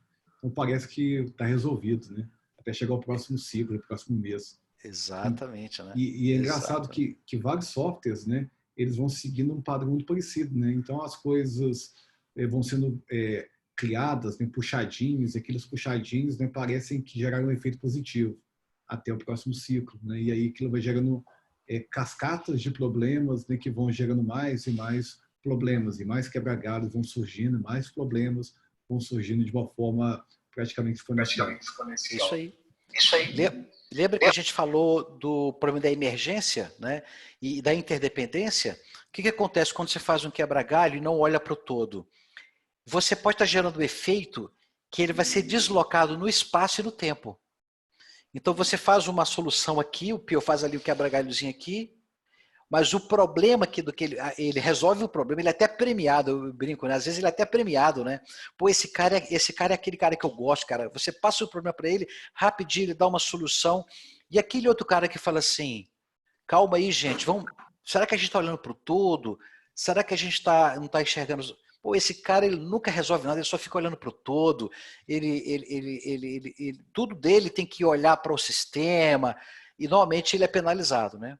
Eu gosto daquele cara que é pragmático, que dá uma solução, no outro dia ele está colocando uma coisa lá. Só que, na verdade, esse cara está aumentando o estoque de débito organizacional e sistêmico da empresa, né? No longo prazo. E aquele cara que é considerado o cara que não é prático, não é objetivo, na verdade ele podia estar dando uma solução no médio prazo absolutamente incrível para a organização, né? Isso é muito comum, a gente vê vários POs caindo nesse negócio, entregando funcionalidades que parece que resolvem um problema aqui, e daí a 2, 3 meses está se fazendo um novo projeto para uma change gigantesca para consertar aquele problema que foi criado, né? E isso é terrível porque a pressão para resolver um problema local e urgente é muito forte, né? Se o PO não tem argumentos para mostrar que existem causas e efeitos que não foram mapeados, aquilo que você falou, né, Marco? O que não está conhecido, isso pode fadar aquele PO a ser um fabricante de quebra-galhos, né?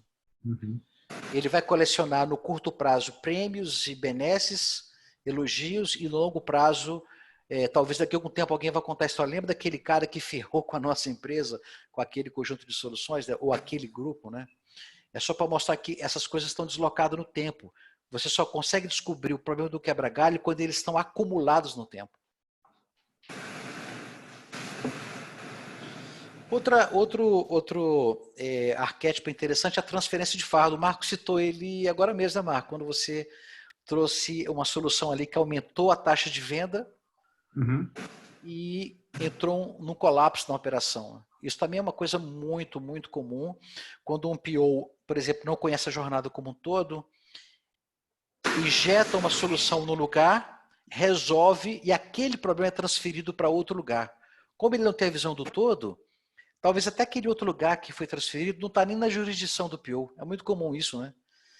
Então, a parte que lhe cabe está resolvida, está selecionada, mas como um todo a organização ela acaba acumulando problemas, né? Porque ele só transferiu o fardo de um lugar para o outro. Ou seja, às vezes até em squads eu estou vendo isso acontecer, né, Marco? Você às vezes tem dentro de uma tribo uma squad que está consertando um problema que foi gerado pela outra squad. Porque elas não olharam para o stream de valor que está entre elas, né? A interdependência de valor. E pegando um exemplo que é clássico, né? Não é exatamente uma coisa que restringe o PO, mas só para ficar mais didático aqui, áreas que desenvolvem software e áreas que sustentam software. A gente vê isso o tempo todo, transferência de problemas de um local para outro. E quanto mais pressão você coloca para o pessoal desenvolver, mais a área de suporte vai ter que ficar limpando cacas, né, produzidas, né, porque o risco está sendo transferido o tempo todo, né? Então é um exemplo prático desse sintoma, né? Esse arquétipo aqui é a transferência de fardo, né? E tem dois muito interessantes, que é o sucesso para o bem-sucedido e a tragédia dos comuns, que eles funcionam em par, né? Às vezes você vê o que acontece, uma organização que não mapeia corretamente os problemas, a relevância dos problemas, e injeta solução, energia de solução num certo aspecto. Aquilo melhora e dá resultados positivos. Como aquilo dá resultados positivos, a tendência depois é aquilo também ganhar mais, continuar ganhando a maior parte da atenção do que vem por vir. Mais orçamento, mais prioridade. Então ele entra numa espiral ascendente, né? Como ele teve uma relevância no início maior e deu resultado, a tendência de toda a energia continuar fazer aquilo funcionar cada vez melhor. Isso é ótimo. Só que você pode estar drenando recurso para coisas que estão só piorando do outro lado. Então, o resultado é a tragédia dos comuns. Os ganhos que são conseguidos por aquele cara que está numa crescente são drenados pelos prejuízos que estão sendo conseguidos por quem está numa espiral descendente. Então, você tem ganho de um lado e perda de outro. Quando você olha para o global, você empata, ou às vezes você tem um ganho pífio, ou você tem uma perda muito gigante, não é? Então, quando você tem mapeamento de problemas, onde você não mapeia a relevância e a interdependência de problemas. Então, não adianta resolver o problema da venda e continuar e se iludir pelos resultados que ela está te trazendo, se você tem outras partes da empresa que estão em franco declínio, né? Então, por exemplo, a gente vê muito isso no mapeamento de capacidades. Você vê, às vezes, capacidades de alta relevância e a empresa toma uma decisão estratégica de gerenciar o portfólio de projetos para aquela capacidade. E algumas capacidades de média relevância recebem pouca atenção, pouco orçamento, pouca estratégia. Daí um ano, aquela capacidade de média relevância ficou vermelha e está drenando os resultados daquela de alta relevância. Então, é o conceito de o sucesso só para os bem-sucedidos pode levar à tragédia dos comuns. Certo, Marcos? Isso a gente também vê com muita frequência, né? Exatamente. Então, ou seja, isso reforça, pessoal, a necessidade, né, da gente ter essa capacidade de variar entre escalas, né? Ou seja, mesmo que você esteja lidando com um problema de natureza local, mas em você tentar entender, né, qual que é o efeito de uma solução localmente, em primeiro nível, em segundo nível, em terceiro nível, justamente para que você pense também nas consequências daquela solução e se aquilo faz sentido também dentro, né, de uma cadeia complexa como uma organização. Isso aí. E isso só vai acontecer, Marcos, se o PO começar a ter maior conhecimento dos fluxos da organização como um todo e não olhar para janelas isoladas de problemas. Então, ele precisa reservar o tempo dele para não olhar só para produtos isoladamente, mas olhar para o ecossistema da empresa. Como é que os produtos estão funcionando em conjunto? Como é que eles se relacionam com o fluxo de serviço? Como é que eles se relacionam com as rotas de processo? Como é que ele se conecta com os canais da organização? Então, Pio, a recomendação que a gente dá para vocês, pega 20% do seu tempo para olhar para o todo, tentar enxergar os mapas de stakeholders. É muito comum, né, Marco? A gente pergunta para o Pio, cadê seu mapa de stakeholder? Deixa eu ver. Ele tem um backlog com 1000 itens, mas às vezes não tem um mapa dos stakeholders, mostrando como é que os stakeholders se relacionam, quais são mais catalisadores, quais são outliers, quais são travadores, quais são aqueles que são capazes de gerar mais energia no sistema como um todo da organização. Mapa de stakeholders, né, Marco? Uma coisa também que ajuda o PO a olhar para o todo, né? Exatamente. Bom, olha só, galera, falamos de algumas coisas hoje muito importantes aqui. Nós falamos que o PO precisa aprender a olhar as partes e a olhar a relação entre as partes. Nós aprendemos que ele precisa entender a lógica da emergência sistêmica. Quanto mais um ou menos um ele coloca, ele vai ver mais ou menos problema. Então ele tem que saber a hora que ele tem que se afastar e ter uma visão de pássaro, para ter uma visão do produto, processos, capabilities, e depois, com a visão de pássaro na mão, ele aprofunda e passa a ter visões dos detalhes, sem perder a conexão com a visão de pássaro. Não caia naquela armadilha que é muito comum dos POs. Ele começa do detalhe para o todo, né?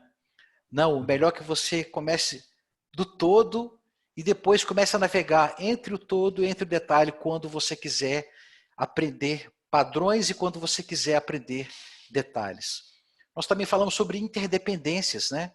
Tem coisas que têm maior grau e coisas que têm menor grau de interdependência.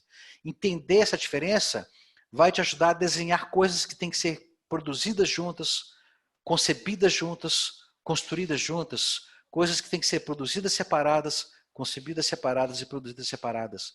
E coisas que podem se conectar mais cedo ou coisas que podem se conectar mais tarde. E também nós vimos que existe o campo da complexidade. Quanto maior o escopo do seu problema, mais perdido ficará os elementos de maior relevância dentro daquele mar de detalhes. Então a chave é você colocar o foco no tamanho certo do seu projeto, e hoje recomendamos projetos menores, para que os itens de maior relevância não fiquem perdidos no número de elementos que você precisa descrever no seu ambiente complexo. E finalmente nós falamos também que você precisa conhecer os arquétipos sistêmicos, como são esses aqui, né? Concertos que pipocam, transferindo fardo, ou até mesmo você começar a escrever os arquétipos da sua organização. Como? Usando uma técnica que nós falamos aqui, que é a técnica da narrativa. Hoje é uma coisa que o Marco faz em todas as consultorias lá que ele está conduzindo na nossa empresa. O Marco hoje é o responsável pela operação, né? Dirige a operação da nossa empresa. são as narrativas que você tem feito, né, Marco, dos projetos, ou orientado os seus consultores a descrever o que está acontecendo naquele momento e, de tempos em tempos, voltar e estudar as narrativas. Tem funcionado, Marco? É muito interessante, pessoal, porque, de novo, né, às vezes a gente vai começar um trabalho, né, esse trabalho pode envolver ali, né, aspectos de negócio, aspectos de tecnologia, aspectos de gestão, e a nossa tendência, como ser humano, é tentar planejar, tentar ver que as relações que são óbvias, mas não se enganem, tá? Eu também tento usar sempre essa lente para mim. Nada é óbvio, né? Então, a questão não é aquilo que a gente está vendo, a questão é aquilo que você não está vendo. Tem um caso curioso que é o famoso caso do peru, né? Que ele vai sendo alimentado ali pelo seu dono e a cada dia ele aumenta, né? A confiança que o dono dele é um cara legal, né, durante 1000 dias, até que chega o dia de Natal, né? E aí, né, o dono deixou de ser um cara legal. Então, ou seja, não confundir, né, ausência de evidência com evidência de ausência, tá? Isso é um erro muito comum. Por isso que a narrativa é tão importante, porque você, a posteriori, entende coisas que você não tinha a mínima ideia. Por mais que você tenha uma crença muito grande que você tinha todo o conhecimento. Em resumo, né? Ou seja, usar ferramentas do campo do complexo. Se o PO não faz isso, ele vai basicamente cair em erros muito graves e pior, ele não vai ter a mínima ideia por que ele caiu naquele erro e vai continuar errando o resto da vida dele. Isso aí. Excelente, né? Hoje mesmo eu estava fazendo um trabalho com um cliente e um deles me perguntou, Cebides, mas como é que a gente vai mapear essas coisas todas, né? Eu estava ensinando para ele algumas técnicas, já que o ambiente da nossa empresa é extremamente volátil, tudo muda, todo dia chega uma coisa no cliente diferente. Foi o que eu falei com ele, fulano, narrativa, cara. Então você tem que começar a parar de escrever requisitos congelados, né, Marco? E passar a escrever as narrativas e olhar para ela todos os dias. E das narrativas vão surgir as ideias que vão fazer parte do seu backlog. Então, storytelling, galera, é uma técnica que o PO precisa dominar hoje. Storytelling. Aprenda a contar histórias e aprenda a extrair histórias dos seus usuários. Faça ele contar histórias, né? E não descrever requisitos. Isso é a pior coisa que a gente pode pedir para um usuário, né? Qual o requisito? Não. No mundo complexo, a resposta para isso será limitada em termos de conhecimento. Peça para ele contar histórias e você, junto com técnicos como essa e um time, vai derivar os requisitos das histórias contadas, né? Muitas soluções que estão vindo aí pelo Covid estão vindo por causa das histórias que alguém contou. Ao ouvir a história, alguém falou, puta, cara, dessa história eu saquei uma ideia muito interessante, muito violenta e vai trazer. Então, storytelling seria, eu diria, se você tivesse dinheiro para gastar numa única ferramenta, diante do pensamento sistêmico, eu diria hoje que no mundo pós-normal, eu diria o seguinte, já que você só tem dinheiro para comprar uma, compre a narrativa, né? Combinada com o pensamento sistêmico e com o pensamento crítico, você vai aprender a descrever fenômenos complexos e aprender deles vai derivar conhecimento para você trazer soluções verdadeiras para a sua organização, para o seu cliente, nesse mundo tão maluco em que a gente está. Então é isso. Hoje a gente trouxe para vocês um aspecto pequeno, trouxemos 4 coisas, né? 4 coisas apenas do pensamento sistêmico e um pouco da ideia da narrativa para te ajudar a fluir por esse mundo líquido e mundo complexo que tem por aí. É isso, pessoal. Muito obrigado hoje. Isso que a gente queria falar com vocês. E a gente quer ouvir um pouco aí os comentários, né? Se fez sentido para você, se não fez, se está encaixado com a sua realidade hoje, né? Seria ótimo a gente ouvir algumas coisas, algumas observações que vocês fazem. Quem já está estudando aí o pensamento sistêmico, quem que está já tendo atenção para esse tipo de coisa aí? Acho que pode ser uma ideia interessante, né? Janaína, diga para nós, garota. Olá, eu não sou do PO, né? Eu sou da área de qualidade. Legal. Mas eu tenho uma pergunta baseado no que foi dito aqui hoje. Vocês falaram sobre reduzir o escopo para a gente ter menos coisas a se tratar, né? Menos coisas a pensar e menos relações a fazerem. Mas quando a gente tem um projeto que de fato precisam de mais relações, como achar um ponto em comum entre reduzir de modo a não criar um grande Frankenstein cheio de puxadinhos, né? E ao mesmo tempo manter a complexidade que o projeto exige. Uhum. Excelente pergunta. Quer começar, Marco? Tem algumas coisas para falar, mas se quiser começar. Eu vou começar. Um ponto importante, Janaína, é você não acreditar que a gente conheça qual que é a verdade, porque ninguém sabe, tá? Então, por exemplo, né, várias empresas hoje usam a técnica que foi popularizada lá pelo Eric Rice no livro Lean Startup, e hoje, né, várias pessoas conhecem como MVPs, né? Ou seja, é testar a hipótese o mais rapidamente possível.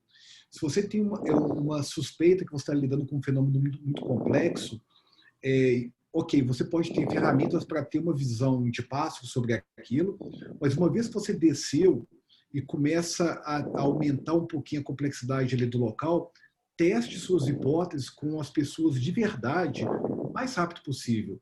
Senão você pode estar criando uma fantasia na sua cabeça. E as pessoas, por exemplo, na TI, elas adoram fantasias. Elas, né, acreditam que estão criando o produto fantástico. E elas não estão testando hipóteses. Então, minha dica seria testar hipóteses o mais rapidamente possível. Tá. E aí, pode falar, Janaína. Não, pode Completar continuar, suas desculpa. ideias. Só Pode continuar. complementando um pouco a ideia do Marco, assim, não, eu reconheço, tá? A gente está falando aqui de contraditório. É isso mesmo. O que você falou, você tem toda a razão. Há uma dicotomia aí. Há uma dicotomia que se você reduz muito, você pode estar olhando para uma parte do sistema e começar a criar arquétipos como aquele ali, ó, concertos que pipocam. Se você olha para pouco, se você amplia demais, você pode estar colocando tantos elementos para descrever que você faz com que o problema relevante se perca no meio do caminho. Não é um problema fácil de resolver, é a natureza. São os chamados wicked problems, né? Eles são problemas que a única forma de atacá-los é fazendo experimentos. Você tem que experimentar e perceber se você está indo pelo caminho de descrever muito ou se você está construindo uma solução extremamente localizada a ponto de deteriorar o valor do todo. E como que você tem que fazer isso? Você tem que testar e olhar para o todo, olhar para a parte, olhar para o todo, olhar para a parte e entender entender, por exemplo, às vezes a natureza da empresa. Uma coisa que pode te ajudar nisso são as interdependências, Janaína. Lembra que a gente falou que tem coisas que são mais interdependentes e outras que são menos interdependentes? A gente falou um pouco sobre isso mais cedo, né? Então, uma coisa que você pode falar é o seguinte, tá, eu estou reduzindo esse escopo aqui. Qual é o grau de interdependência disso com outras coisas? Se for muito alto, então existe uma séria chance de você estar fazendo o Frankenstein. Mas se o número de interdependência for menor, se ele tiver uma característica de autonomia, pode ser que você está entregando valor ali de forma poderosa e ele vai irradiar para fora de uma forma controlada, porque aquela área tem protocolos de interação com outras áreas. Então, por exemplo, às vezes, uma solução está dentro de um CTI. Então, você entendendo essa natureza, você fala, não, ela é localizada, mas ela vai gerar o valor aqui e ela vai, no médio e longo prazo, exercer o benefício para as outras áreas do hospital. Mas aí, para você chegar nessa conclusão, você precisa entender de hospital, pelo menos ter uma visão do hospital como um todo, para saber se você está fazendo um negócio que está no meio de um ponto de passagem de um monte de coisa, aí sim você está fazendo um negócio localizado, pode estar gerando um belo do Frankenstein. Então é combinar o conceito do que o Marco falou, das narrativas e das hipóteses, com o conhecimento do grau de interdependência daquela parte com as outras. Eu não sei se... Não, deu para entender sim. Muito obrigada pela resposta. Boa, boa. Tomara que isso te ajude aí. Tá aí, tivemos uma boa pergunta da Janaína. Ela trouxe uma questão sistêmica para a gente, né? Exato, uma realmente. Questão sistêmica. E que não é uma questão trivial de responder. É isso mesmo. Né? Alguém já está usando, pessoal, alguma dessas ferramentas aqui no dia a dia? Mesmo que de forma narrativa, intuitiva, por né? exemplo, né, Marco? Então, interações de grupo, né, que é um exemplo de ferramenta do complexo, como Design Thinking, Design Sprint. Ó, Janaína, tem Sim. outra pergunta aí, manda pra gente. Manda aí, Jana.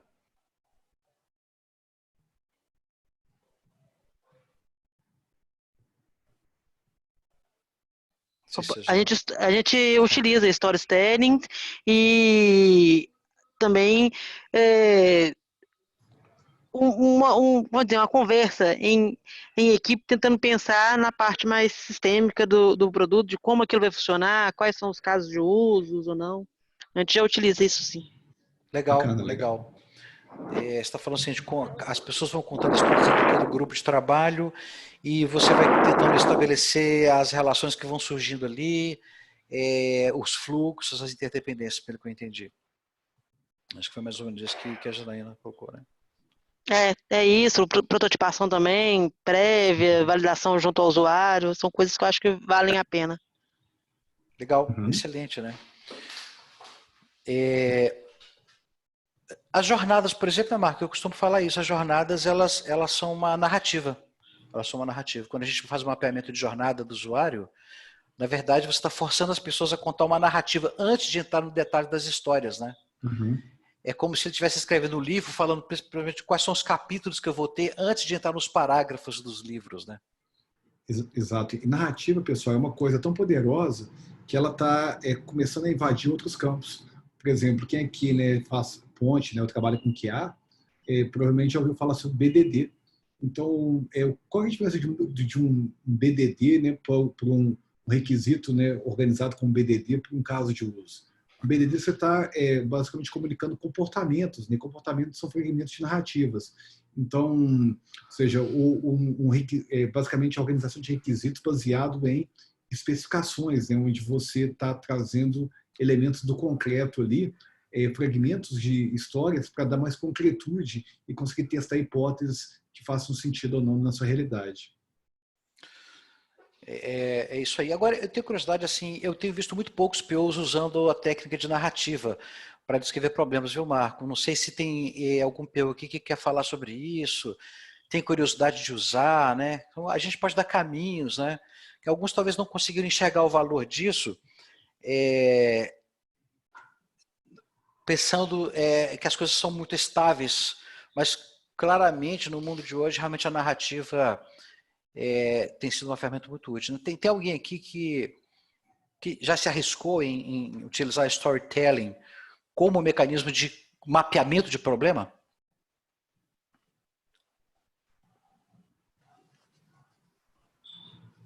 Ou alguma coisa parecida, né? Às vezes surge alguma coisa assim, sei lá, parecida com isso, né? Narrativa, né? Uhum. Realmente você vê que são poucas pessoas que estão usando, né, Marco? De um modo geral, a gente no dia a dia também acha uma taxa bem baixa. Uhum. Assim, tem alguém que tem interesse aqui em conhecer um pouco mais isso, quer entender como é que funcionam os narrativos? Porque a gente está tentando até ver se a gente bola um treinamento falando de como é que se descreve narrativas, né, Marco? Já estamos esboçando, já tem uma base do treinamento toda pronta, assim, mas a gente precisa entender se a galera vai tirar benefícios disso, né? Vamos mensagem nova aqui. Né? Opa, Janaína tem interesse, né? Thales também. Legal, Thales. Rodrigo. Pois é, galera, é muito interessante. E o curioso é o seguinte, tem outras indústrias, eu gosto de falar de cross-fertilização, né? Tem outras indústrias que já fazem isso há muito tempo. Né? A indústria do cinema, né? Uhum. Ela vive de narrativas, né? E o interessante é que as narrativas que vêm do cinema, ó, tem muita gente que acha que pode ser legal, Marco, um treinamento de como descrever narrativas, né? Uhum. Você vê que toda a história de um filme, todos os equipamentos, toda a tecnologia, ela nasce, é derivada, toda a solução do filme nasce a partir das narrativas, né? E é interessante, pessoal, a narrativa é uma coisa tão poderosa que ela faz parte realmente, né, até da nossa formação como humano. Né? Então, se vocês forem conversar com antropólogos, né, basicamente nós fomos moldados com narrativas, né? Então, histórias, fábulas, né? As próprias religiões, né? Elas são baseadas em narrativas, né? Então, os elementos mais poderosos da história humana, eles, né, ganharam força porque foram organizados baseados em narrativas. E é curioso, né, que, por exemplo, quem aqui é da área de tecnologia da informação, somente recentemente, basicamente, as pessoas começaram a ser expostas ao conceito de storytelling, né, ou jornada do usuário, né, que é um conceito extremamente poderoso ligado à narrativa. O Rafa deu uma dica interessante aqui, mas eu não sei se faz sentido, mas acho que o uso da narrativa pode ajudar também como uma ferramenta para melhorar a comunicação. Claro que sim. Sem dúvida. Por quê? Porque você começa a se disciplinar para contar a história usando uma certa linha, né? E aí, aquilo vai criando conhecimentos e formas novas de comunicação. Outro dia eu estava tentando eu fiz um teste narrativo com o cliente e começou a acontecer uma coisa muito engraçada. A primeira rodada que a gente fez parecia um status report, porque as pessoas estavam descrevendo eventos isolados, né? E aí eu fui dando dica para a galera, não, você tem que contar uma história, um tema. Então, por exemplo, tinha um time que o cara queria falar assim, ele contou assim, então com o problema A, o problema B, o problema C, o problema D. Beleza, então apareceu ali uma coisa de status, né? Ok, eu não sabia agora, eu sei aquilo. Mas você teve, depois, na segunda rodada, ele falou assim, olha, eu queria contar para vocês uma história, porque a gente está vivendo no momento agora, nosso time, um time que está com a evolução da maturidade, está sob grande pressão. Pronto, ele estabeleceu uma história. Senta que lá vem a história. A hora que ele falou isso, eu me sentei e falei, opa, o time tem baixa maturidade e está vivendo uma grande pressão. Conta mais, cara. Aí ele começou a contar, olha, em função disso, aconteceu isso, aí deu essa consequência e gerou esse medo. Ele contou a mesma coisa que ele tinha contado, mas agora ele tinha um tema, e esse tema foi fazendo a gente entender onde estava o problema dele. Porque ele tinha uma história para contar, né? Então, sim, Rafa, faz todo sentido usar a narrativa para fazer emergir problemas, né? E a Thales fala que é uma quebra de paradigma. Acho que parte dos squads, né, estão acostumados com histórias. É isso mesmo. Thales, muito bom você falou isso. A gente já viu o time que causou um certo desconforto para os caras, né? Tipo assim, pô, cara, que merda é essa aqui, essas historinhas, né? O que essa historinha tem a ver com o que a gente está falando e tal? É um pouco isso que você falou, cara. Dá um certo incômodo ali, né? Dá um certo incômodo ali. Mas depois de um tempo que as histórias começam a ser contadas, aí o conhecimento começa a emergir, aí todo mundo começa a gostar do fenômeno, né? É um modelo mental diferente, pode ajudar a priorizar, pode ajudar a achar onde está o problema. Outra coisa interessante, põe várias pessoas para contar a mesma narrativa. Sabe o que começa a acontecer? Começa a aparecer o contraditório. Aí emergiu o contraditório. O fulano conta uma coisa, o outro falou assim, não, eu não vejo dessa forma. E aí gera até aquela tensão, né? Eu falo, gente, calma, não tem problema contraditório. Lembra, a gente está vivendo num mundo que é caracterizado por 3 Cs, né? Complexidade, caos e a contradição. Então, não é que você está acusando outro cara que está contando uma mentira, não é isso. As duas histórias podem estar revelando aspectos diferentes do problema. Então, é bom quando alguém conta uma história e o outro contradiz ele, fala, não, eu acho que você contou, mas você está esquecendo disso, deixa eu contar o outro lado. Isso não é ruim. Isso é antifrágil, né, Marco? Exatamente. Então, ou seja, você vê que construções... Exatamente, construções, né, que vão gerando pontos e contrapontos, vão criando, né, um tipo de harmonia que você não vê nas partes individuais. A música é um exemplo disso, né, Cedrix? É isso, né? Exatamente. Então é uma combinação de elementos que gera o contraditório, né? O contraditório faz emergir fragilidades, né? Uhum. E ele faz emergir a não informação. Então, agora, existe uma mudança de paradigma, porque eu não posso ter medo de que eu acabei de receber uma negativa de alguém, por isso que você tem que preparar a galera para fazer narrativa, né? Galera, não tem problema, o facilitador tem que fazer isso. Não tem problema se surgir a contradição. A contradição, dela é que mora os detalhes, né? Então, é ali, o diabo mora nas contradições, né, Marco? Exato, Das né? narrativas, né? Então, sim, o PO precisa dominar a narrativa em ambientes sistêmicos. E ele vai usar a narrativa para descrever emergências, interdependências e o volume de coisas complexas que surgem no ambiente. Se o cara começa a te contar uma narrativa em que ele conta uma coisa que puxa outra, que puxa outra, que puxa outra, você começa a desconfiar que talvez ele esteja com as portas abertas e não conseguiu mais estabelecer onde está o escopo dele, né? Tudo isso são coisas para a gente investigar. Então a narrativa ela é uma delícia, né? E você atua, você põe o chapéu de investigador, né? Você é o Sherlock Holmes, você vai ouvindo as narrativas e vai juntando e vai fazendo emergir os padrões de emergência, sistêmicos, de possibilidade de interdependências. Legal. Tem uma galera que gostou da ideia da gente falar de narrativas, né, Marco? Exato, é interessante, né? Boa, boa, boa, boa. Esse é uma ferramenta poderosa, pessoal. É o ponto que a gente gosta muito de enfatizar. Tomar muito cuidado para não usar ferramentas do campo do complicado dentro do campo do complexo. Um exemplo clássico é o gráfico gigante, né? Então, é um exemplo de gestão de projetos, mas é um exemplo mais óbvio, né? Ou seja, quantas pessoas já fizeram um gráfico gigante? Quantas pessoas, né, já fizeram um gráfico gigante funcionar, né? Então, tem um cara, né, que faz, né, piadas muito engraçadas no nosso meio, chamado Tiririca Agile Coach. E hoje mesmo ele fez uma muito curiosa sobre isso, né? Sobre realmente, né, como é que gerentes às vezes se enganam, né, criando linhas de base, dizendo que a linha de base está correta.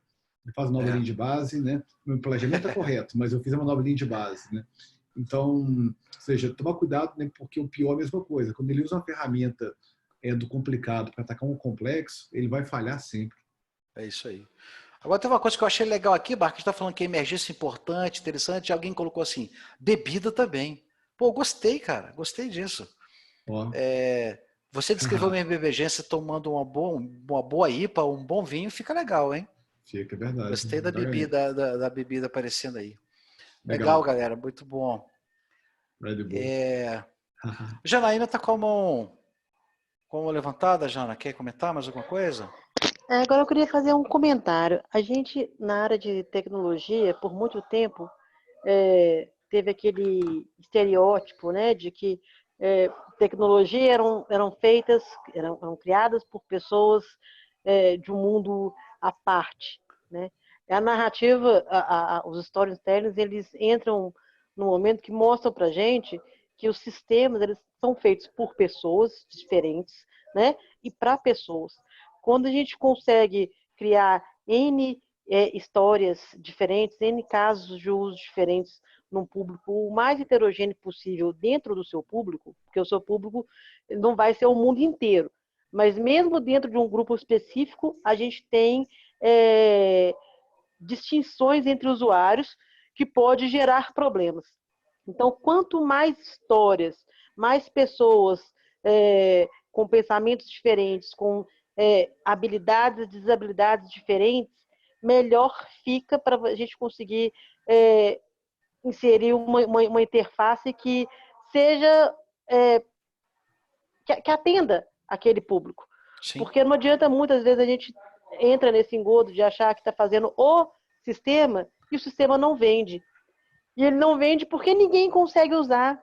Ou quem consegue usar é um grupo muito seleto de pessoas que talvez já tenham uma prática melhor com sistemas ou não, e aí o seu sistema não deslancha. Então, quanto mais histórias para conseguir nos ajudar, nos auxiliar a encontrar pequenas falhas de visibilidade do sistema, de status, né? Todas as ferramentas que a gente pode usar, além das histórias, usar métricas de usabilidade, aplicar sempre que possível e dentro daquilo que for necessário, métricas de acessibilidade, padrões de acessibilidade, melhor é. Então, às vezes, eu acho, não tenho visto muito, né, dentro das organizações, as pessoas pensarem muito em usabilidade e acessibilidade, porque a gente não costuma enxergar aquilo que não nos dói. A gente só vê o problema quando é nosso. Então, a narrativa e as histórias nos ajudam a ver um problema que não é nosso. Isso. A partir do momento, igual eu estou testando um sistema e eu não sei como vou fazer com isso, porque pegou de um terceirizado e a gente tem que testar, e aí entra naquela história de prazo, de ter que entregar só funcional por enquanto, né? Mas aí você vê que a pessoa duplica tudo na tela. Ela coloca legenda no topo dos formulários e a mesma legenda do nome das colunas tem no final do formulário. Para uma pessoa com deficiência auditiva que vai usar deficiência visual, que vai usar um leitor de tela, aquilo ali é impraticável. Você não consegue ler a tela toda. Para uma pessoa comum, aquilo é impraticável. Para uma pessoa com deficiência visual, pior ainda. Então, se eu não tenho deficiência, seja ela qual for, de grau menor ou maior, né? Não é só cego e cadeirante que é deficiente, tem desabilidades. Se eu não sou, eu não consigo enxergar o problema. A partir do momento que eu tenho N outras histórias de N outras pessoas, eu consigo ver que aquilo talvez vai ser uma dor e que se chegar a um sistema de uma outra empresa que atenda aquela dor, vai ser mais vendável do que o meu. E aí, se a gente perde por não querer enxergar, é muito orgulho, às vezes a gente trata o sistema como um filho, né? Não, mas é o meu sistema, ele está bem feito. E não consegue enxergar que se eu não fizer para as pessoas não vão comprar, não vão usar.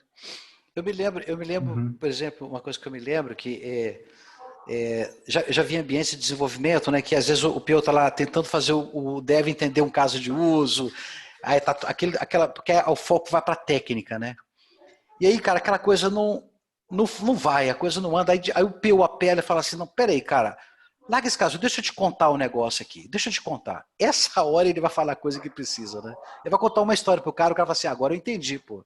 Pô, então por que ele não contou essa história, né? Porque quando você vai para a técnica apenas, você tira o seu foco do que você quer, que é fazer emergir o problema. A técnica, por exemplo, do caso de uso, ela está no campo da solução. O que a gente está falando não está no campo da solução, gente. O que a gente está falando está no campo do problema. É fazer emergir o problema. E como você não sabe a priori o que vai acontecer, deixa as pessoas contarem histórias, que inclusive vão ser estranhas algumas, e contar histórias. Mas ela está descrevendo a realidade que ela vê.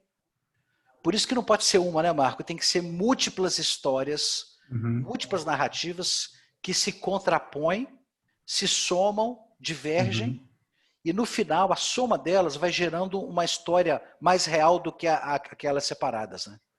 As narrativas são antifrágeis. Exatamente. E realmente você tem uma chance muito maior de criar coisas robustas, né? Coisas que realmente vão conseguir lidar com situações reais, né? Do mundo real, quando realmente essa comunidade de pessoas aumentar usando o seu produto. Legal. Uma coisa que a gente pode fazer, Marco, pensei aqui, de repente a gente lançar um e-book dando umas dicas sobre narrativas, como é que se escreve uma boa narrativa, né? Que elementos tem que ter numa narrativa, aí já viram um elemento para as pessoas testarem, brincarem, né? E algumas pessoas estão querendo fazer o seguinte, estão combinando as narrativas textuais com as narrativas visuais. E você está saindo agora as oficinas facilitadas, né? Com o pensamento visual. Então é muito bacana você ver narrativas desenhadas, que é o que acontece muito no cinema, né? O cara faz o storyboard, né? O storyboard é o storytelling contado de uma forma visual, gráfica, né? Exatamente. São ideias interessantes. Bom, galera, assim, mais alguém tem uma pergunta que gostaria de fazer, alguma observação, né? A gente gosta muito de ouvir as opiniões, porque os webinars são antifrágeis também, né? Eles trazem oportunidades de melhoria, né? Boa noite. Boa noite, Aline. Tudo bem? Bom, é só uma observação, né? Um elogio. A ARC tem me ajudado bastante. Eu estou com 2 meses, né? Desenvolvendo esse papel HPO numa empresa nova. Então, assim, tudo novo para mim. E hoje, tudo que vocês passaram é o que eu já tenho vivenciado.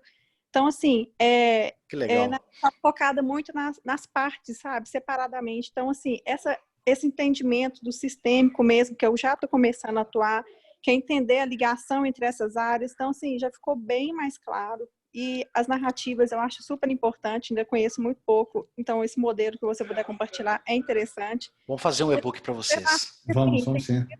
Excelente. Então, assim, está sendo um grande desafio, porque até mesmo com esse Covid, então, assim, tivemos que se deslocar, fazer home office. Então, assim, para estar comunicando com as pessoas, está sendo difícil. Então, assim, aprender toda a lógica da empresa mesmo, né? Até para desenhar os fluxos, porque não tem fluxo nenhum. Então, agora eu estou entendendo mais a parte sistêmica mesmo, que está fazendo sentido, que realmente é o que funciona, né? Você pegar o todo e fazer as ações para fazer. Exatamente. Olha só, eu vou lançar um desafio para vocês aqui, cara, que é o que eu estou fazendo, tá?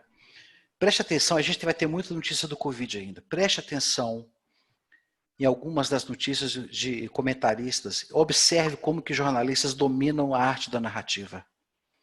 Observe como é que você pode imitá-los para fazer.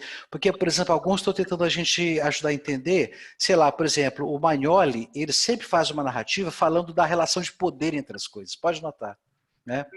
Você já tem um outro que faz uma narrativa falando da relação de benefício, causa e consequência. E aí você vai aprendendo, né? Você vai aprendendo, somando as narrativas desses casos. Então, eu estou fazendo minhas anotações sobre o Covid, né? Entendendo coisas sobre a narrativa. Um teste para vocês aí. Faça uma dessa aí, depois faz um post no LinkedIn, tentando colocar na lógica de uma narrativa, de alguma coisa que você viu na sua empresa. Porque também, galera, se a gente não testar, né? A sua narrativa primeiro vai sair tosca, vai sair toda torta. Não tem problema, cara. Qual que é o problema disso, né? Elas são antifrágeis. Testa com alguém, né? Olha o que eu escrevi aqui. Ele nem fala que é narrativa. Olha isso aqui, o que você entendeu? O cara fala assim, pô, não entendi nada. Beleza, cara, você tem uma informação, né? Não, eu tô entendendo que você está querendo chegar nessa conclusão aqui, né? Você está com uma tendência que, opa, o cara descobriu minhas intenções na narrativa. Toda narrativa tem uma intenção, né? É isso aí. Então fica esse desafio aí, né? Para postar as narrativas e ler narrativas na TV, para você ver os discursos que são criados, né, para desenvolver a lógica de um certo problema com um certo objetivo. E também, brincando aqui com o contraditório, pessoal, leia o jornal de 2 semanas atrás, para vocês verem realmente, né, o quanto que as pessoas não têm a mínima ideia de como é que as coisas vão se desenrolar dentro, né, do campo do complexo. Por isso que as narrativas, elas são muito boas para você ver as coisas, né, que aconteceram, né, para você poder fazer sentido depois que elas, né, se desenrolaram. Aí. Cara, eu não sei se você viu, Marco, um vídeo da Itália, eu até acho que eu tenho ele na coisa, não sei se circularam, que o slogan que eles lançaram em Milão, há um mês e meio atrás, assim, nós não vamos parar. E depois o prefeito foi a público, né? É interessante, né? Que quando você olha para trás, você fala assim, cara, como que esse cara foi idiota? Mas é que naquela época ele não conseguia compreender o que a gente compreende agora, gente. É sempre olhando para trás, né? No pensamento complexo, você aprende olhando para trás. Normalmente é assim, né? Então ele passou um mês para ele entender que a lógica de contaminação, ela seguiu uma coisa, uma escala exponencial, não é o que ele estava pensando, né? É isso, né? Então, juntar as narrativas, a Jairis colocou, é isso nisso. Juntar as narrativas, ela não vai te trazer completa, mas você escreveu certo, a mais completa possível dentro do que você sabe. Eu gosto de dizer sempre assim, né? Sempre há um não conhecimento, sempre há a realidade que não vai ser mapeada, sempre, né?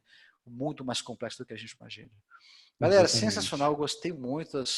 Hoje a galera estava mais no texto, né, Marco? É verdade. Uma filosofia mais do texto aqui, né? Sim. Mas foi ótimo, eu gostei demais. E aí, vamos lançar um e-book, né?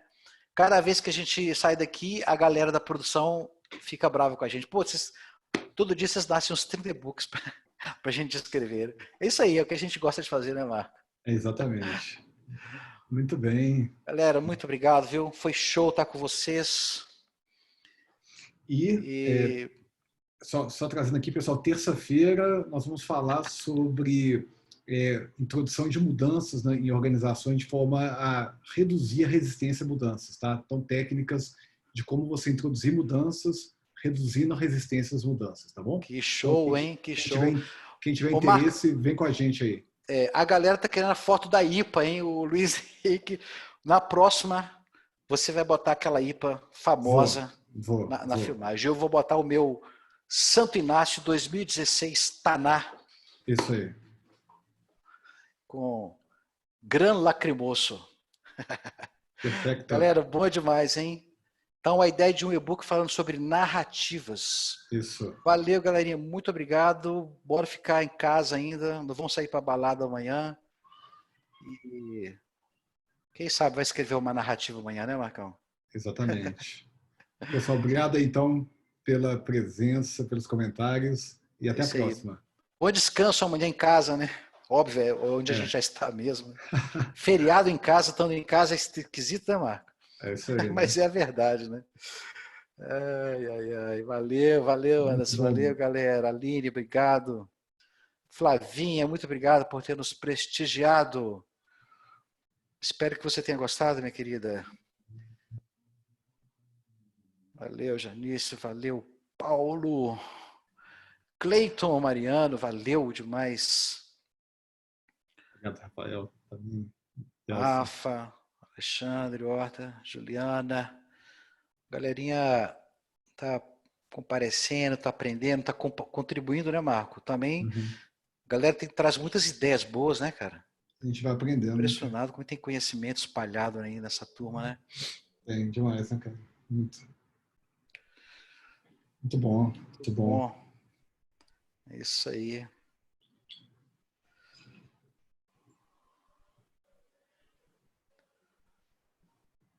Gisele, valeu.